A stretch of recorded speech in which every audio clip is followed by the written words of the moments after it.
मुंबई गोवा महामार्गावर मौजे वावे दिवाळी गावच्या हद्दीत सोमवारी सायंकाळी 5 वाजेच्या सुमारास महाड बाजूकडून मुंबईच्या दिशेने निघालेली मारुती सुझुकी सेलेरियो या कारच्या चालकाचं कारवरील नियंत्रण सुटल्यानं एक भयंकर अपघात घडला।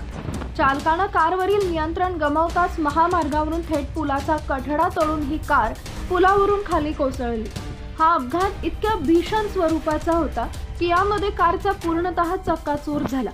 या कारमध्ये एकूण 3 प्रवासी प्रवास करत होते, त्यातील दोघांचा मृत्यू झाला असून एक जण गंभीररीत्या जखमी झाल्याचं वृत्त आहे। मृतांमध्ये एका महिलेचा समावेश असल्याचं सांगितलं जात आहे। देवयानी दशरथ दुदुमकर आणि दशरथ दुदुमकर राहणार अँटॉप हिल मुंबई अशी मृतांची ओळख समोर आली आहे।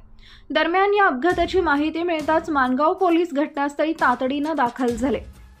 अपघाताची दृश्य पाहून अतिप्रचंड वेगाने इथं ग्रामस्थ आणि क्रेनच्या साहाय्यानं वर काढण्यात आली, तर त्यातील जखमी प्रवाशाला पुढील उपचारासाठी उपजिल्हा रुग्णालय मानगाव इथं दाखल करण्यात आलंय।